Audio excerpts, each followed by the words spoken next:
Magandang hapon sa inyong lahat. Ito po si Herbert Curia, author-promoter ng The Bible Evangelization. Kakibat ang ating pananalig sa ating banal na Panginoon Diyos, banal na Panginoon sa Kristo, at gabay ng kaliwanagan ni Bantala Santa Maria, ay ating po ibinabahagi sa inyo sa linggong ito.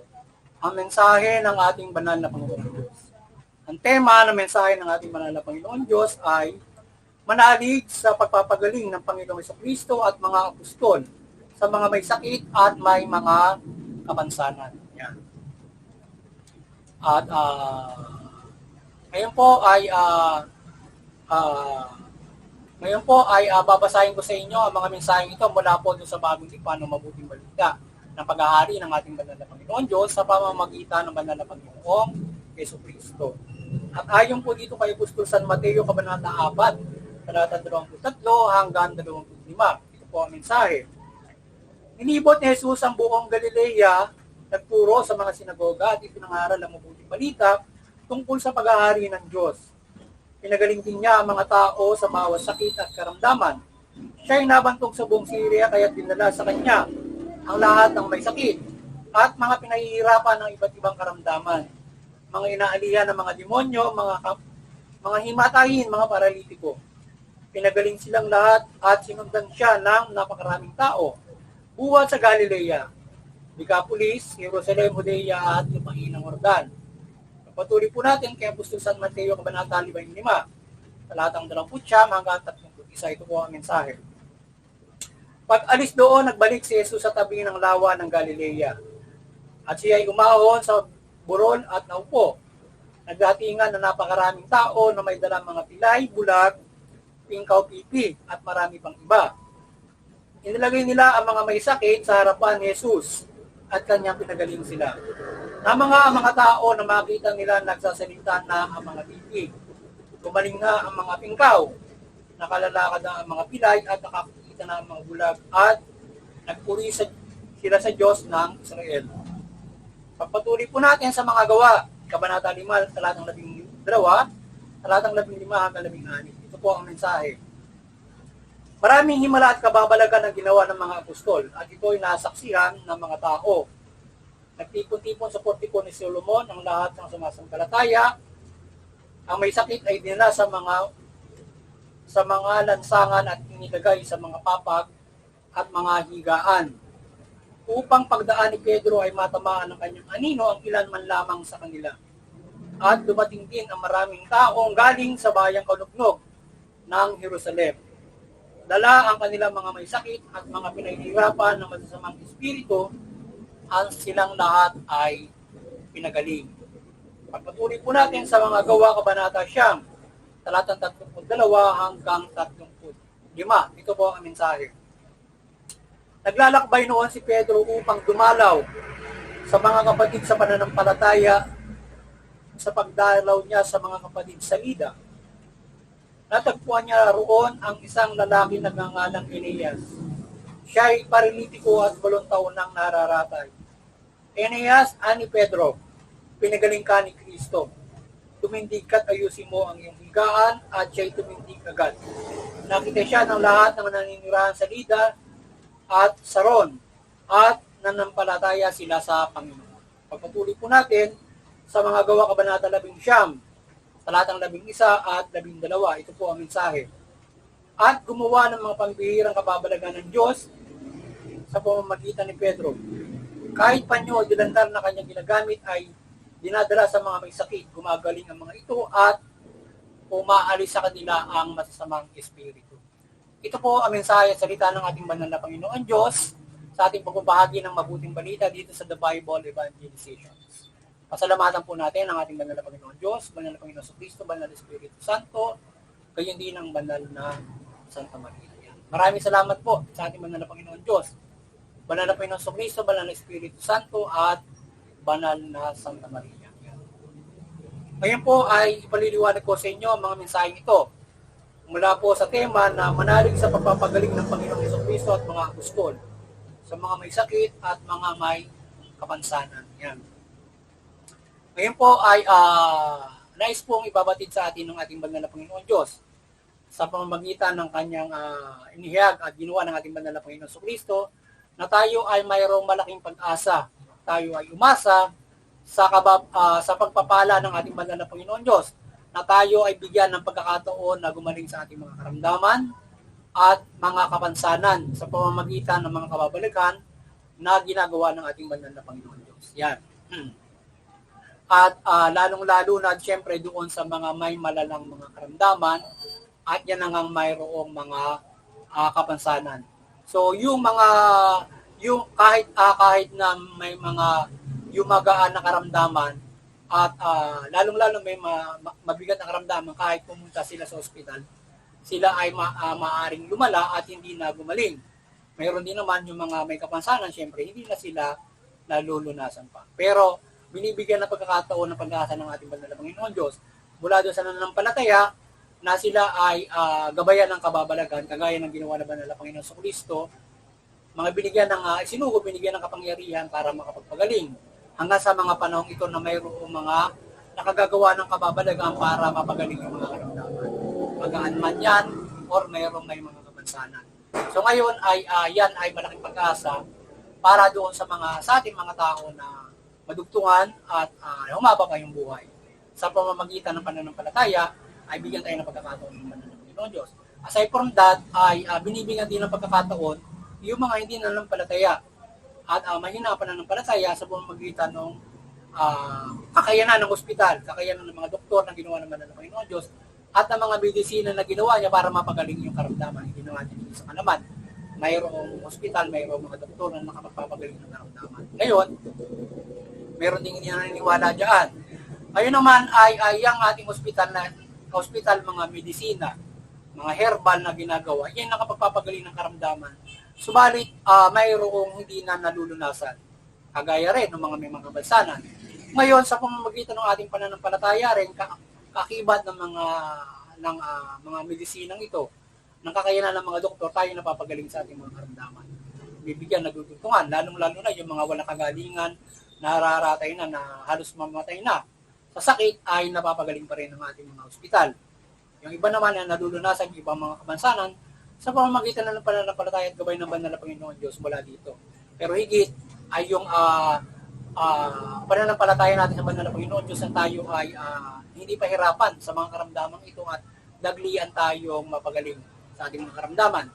At tayo man ay gawa man ito ng ating maling pagkakamali, nahawa man tayo ng ibang tao, o maging pagsubok man ito, tayo ay sa pamamagitan ng pananampalataya, dito man tayo subukan ng banal na Panginoon Diyos, manampalataya tayo ng lubos upang gumaling tayo sa ating mga karamdaman. Or tayo ay nagkamali sa pamumuhay nito, mabigyan pa tayo ng pagkakataon at madali tayong gumaling. At instead, halimbawa, kung tayo man ay sa ospital, tayo binigyan ng pagkakataon, siyempre mahirap yung gamutan. So yun yung ating medyo hirap na dinadanas kapag nagpapagamot sa ating mga pagkakamali o maaaring pagsubok at iba't iba mga bagay na nangyari kaya tayo nagkasakit. So wag natin kalilimutan ng pananampalataya, lalo na tayong mga nananampalataya sa Panginoon Diyos. Yung mga hindi nananampalataya, hindi kahit kung kayo naman nananampalataya, lalo na kung may kapansanan or may mga malulubang mga sakit at mga dinadala ng mga sakit.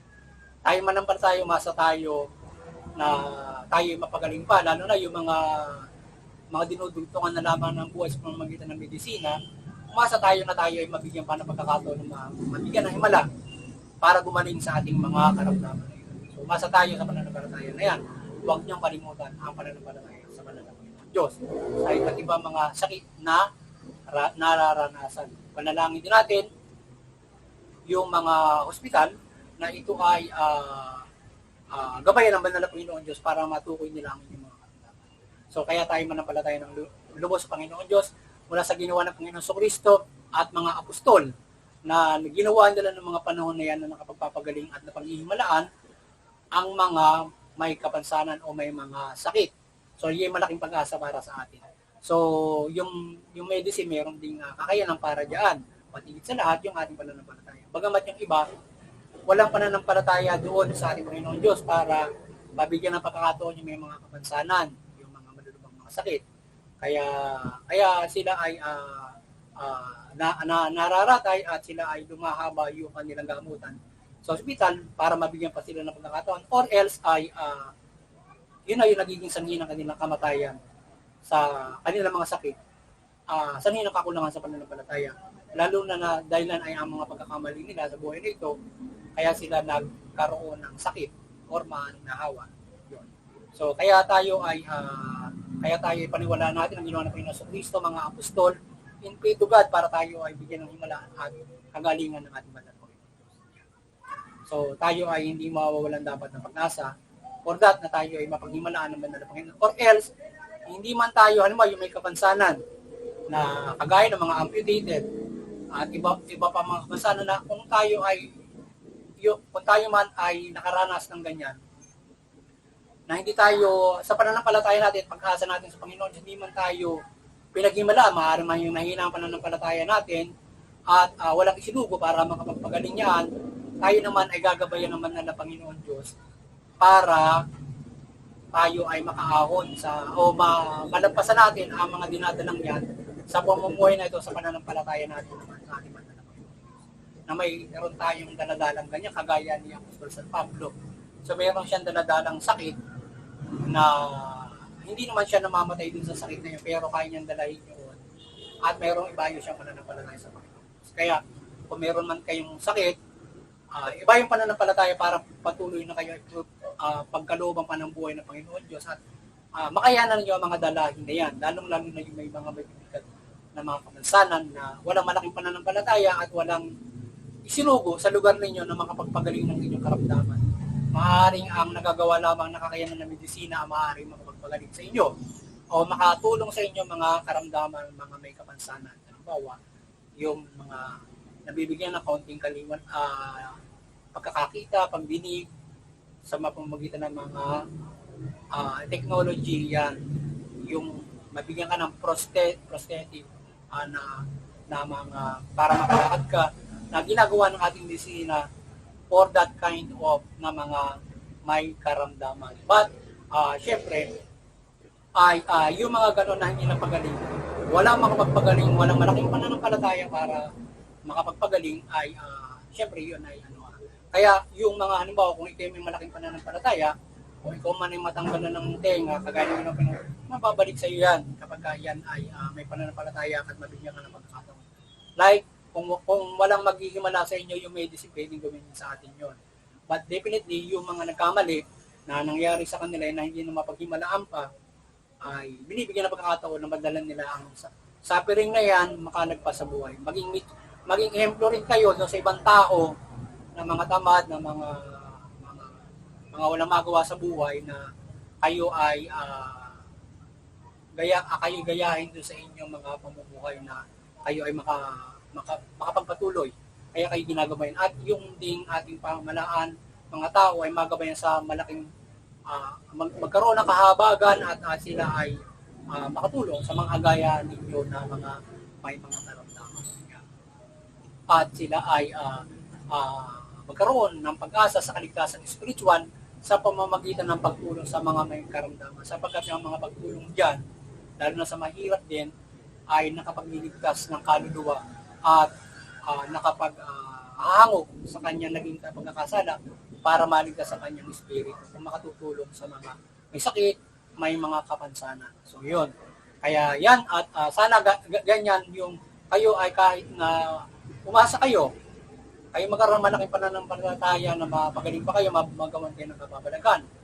Malagpasan yung buhay na ito, or may isugo na mga pagpapagaling sa inyo. At isa lahat, pagdating ng panahon, ay kayo ay, syempre, bigyan ng katawang panlangit na maluwalhati na para sa walang hanggan. Dahil sa hindi ka naman bibigyan ng buhay na walang hanggan, na putol ang hanggang mo buhay na pag kayo ay nasa langit. Siyempre, buong-buo ang gagawin ko. So ngayon, yan. At sana ay huwag kayong mawalan ng pag-asa sa inyong inyong karamdaman, sickness, yan, at o mga kapansanan na dinadala ninyo sa inyong mga buhay. Happy. At ang Diyos ay mayroong milagro na ginagawa para mapagaling tayo diyan. Kahit nga sabihin mo nga yung amputee, wala namang nagagawa. Pwede rin kayo mapagaling kung mayroong isusugo ang Diyos para mapagaling kayo. Kaya niya lamang hindi mo kaya naman na mananampalataya. Yung sikomoro, hindi mo pa kayang papuntahin sa dagat, so mananampalataya ka, pahabain mo yung malabo, di ba? So you need to have a good faith. But the faith you have is mabigyan ka ng pag-asa, makayanan mo yun, makapamuhay ka pa na maayos. Or iba't ibang mga kapansanan, bingi. In the other hand, yung teknolohiya na kagagawa, binibigyan ng pagkakataon ng Diyos na mag-iba yung makagawa ng ibang mga bagay para makakope up yung mga may mga kapansanan sa buhay na ito. Yan. Hindi man sila ginawa ng kababalagan ng banal na Panginoon Diyos, to really kagaya ng ginawa ng Panginoon sa Kristo. Makakita ka, makasalita ka, gano'n. Diba? But in the other hand, huwag kayo mawawalan ng pananampalataya kundi man kayo binigyan ng kababalagan ng banal na Panginoon. Kayo naman ay bibigyan ng pagkakataon na makapagpatuloy sa inyong mga buhay at maging ehemplo kayo ng ibang mga tao. At makapagligtas din kayo sa pamamagitan ng tulong na ibinibigay sa inyo ng mga tao na sila'y maligtas yung kanilang kaluluwa sa kanilang mga sa buong pamumuhay na sa pamamagitan ng pagtulong sa inyo. So yun, muli ay sana nagabayan na naman ang sangkatauhan mula sa bansang Pilipinas ng ating pagbabahagi ito, mensahe ng banal na Panginoon Diyos na ito, na tayo ay manampalataya para sa kagalingan ng ating mga karamdaman, magkaroon pa tayong pag-asa na gumaling, lalo na yung mga sakit na maaaring mamatay na o halos ay nararatay na, ayan, magkaroon pa ng kababalagan sa inyo ang banal na Panginoon. Have a big faith in God para mangyari yan. At sana kayo ay sa lahat ay magkaroon ng kaligtasang spiritual at kayo ay magkaroon ng buhay na walang pagdating. At muli, tayo ay dumadalangin ng gabay ng kaliwanagan ng ating banal na Panginoon Diyos, banal na Panginoon Santo, banal na Espiritu Santo at banal na Santa Maria. Gabayan niya palagi tayo sa ating pagbabahagi ng mabuting balita dito sa The Bible Evangelizations, at kayo patuloy kong mahikayat sa pananampalataya sa banal na Panginoon Diyos. Ngayon, hindi man tayo nagabayan ngayon ng kaliwanagan ng banal na Panginoon Diyos, sa sama ng panahon ay huwag kayong mawalan ng pag-asa sa ating pananampalataya sa ating banal na Panginoon Diyos, na tayo ay patuloy niyang gabayan ng kanyang gabayan sa ating pang-araw-araw na pamumuhay. Higit sa lahat ay ang gabay ng salita na ito, na tayo ay nagagabayan pa ng kanyang salita ng ating banal na Panginoon, na para tayong kinausap o inayagan ng banal na Panginoon Diyos, Panginoon sa Kristo, ng kanyang salita bilang gabay sa atin. Ngayon, yung mga gabay ng iba't ibang pagbibilagro, hindi man ito gumabay sa atin para sa ating pananampalataya, ay huwag niyo pagtuunan ng pansin yon. Ang pagtuunan niyo ng pansin ay yung ating sa buhay ng mabuting balita at mayroon tayong pananampalataya. So ngayon umasa tayo ng iba't ibang mga kababalagan. Ngayon ay yung mga ganyan ay diyan ay nasusubok din tayo sa mga gabay na ganyan, na kung halimbawa iba't ibang mga pagmimilagro, kung hindi tayo nga napagmimilagrohan, ay nawawala na yung ating pananampalataya. So huwag kayong mawala ng pananampalataya, sapagkat maraming panahon, araw, at tayo ay magagabayan ng banal na Panginoon sa iba't ibang mga pagmimala, lalong-lalo na yung kayo ay maliwanagan ng ating banal na Panginoon. Yan. At dalangin din natin na yung mga may kapansanan sa pag-iisip, kayo ay mapagaling. Pagmimala kayo ng banal na Panginoon Diyos. Lalo yung mga yung mga PW, yung mga retard, mga autistic, sana mapaghimalang kayo ng banal na Panginoon Diyos at kayo ay gumaling sa inyong mga karamdaman na yan, o tumaas ang antas ng inyong mga pag-iisip para kayo ay makakupa, makasalamuha ng mabuti sa lipunan ito. At syempre ay gabayan kayo na kayo ay gabayan ng sa karapatan ninyo, at ang ating lipunan ay maging mabuti sa inyong mga karamdaman. Lalo na yung mga nawala na sa kanilang pag-iisip, yung mga nabaliw na.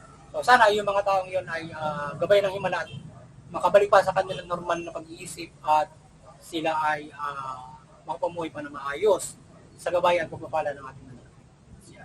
Muli, doon sa Interfaith Unity, ay patuloy na kayo hinihigayat ng The Bible Evangelization, at maliwanagan kayo ni Banal na Santa Maria, at mabuklod tayo sa pananampalataya, mabuklod tayo sa pagkakaisa sa ating iba't ibang pananampalataya at maiwasan natin yung hindi pagkakaunawaan, sigalutan, awayan na uwi sa karahasan, digmaan. Bagkos ay nagkakaisa tayo at nakagabay tayo para sa kapayapaan, pagkakaisa, pagmamahalan, pagtutulungan, etc.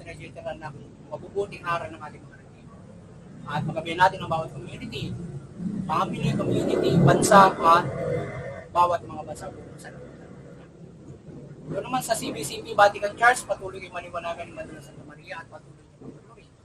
Yung sangkatungan sa pananampalataya sa ating banal na Panginoon Diyos mula Panginoon sa Kristo at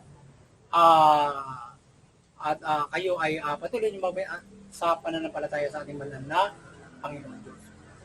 At sa ating munting kakayanan, tayo patuloy na nampalataya na palagi tayong gabayan ng banal na Panginoon Diyos, Panginoon sa banal na Espiritu Santo, banal na at ng banal na Santa Maria ng kanyang pagmimilagro, kaliwanagan, kanyang sign of presence sa atin na tayo, sa ating mababahagi ng mabuting balita. Even, bigyan tayo ng napakagandang panahon sa ating pagbabahagi. Ngayon, medyo masama yung panahon ngayon. So, ngayon, bagamat hindi natin walang presensya sa ating nakikita ang kaliwanagan ng ating banal na Santa Maria, ay huwag tayong mawalan ng pag-asa. So, maraming panahon ng paggabay ng kaliwanagan ng banal na Santa Maria. But, definitely, di man nagliwanag ang Diyos ay nasa sa atin sa pamamagitan ng salita at iba't ibang gabay sa atin banal na Panginoon. So, yan man. Kayo ay sana ay at kayo may kayat kayo sa pananampalataya sa Panginoon Diyos at mabuklod sa pananampalataya sa Panginoon sa mga Panginoon Diyos. At dumadalangin tayo ng kapangyarihan ng Panginoon sa maliwanagin yung pamahalaan na mamahalan mabuti, matuwid, tugunin yung karapatang bansa.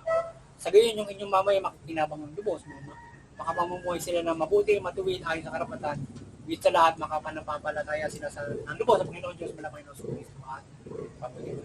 Uli, sana patuloy tayong pagpalain ng Panginoon Diyos at protektahan at sama-sama natin sa buhay ang mabuting balita. Magandang kapasin niyo lahat at God bless you.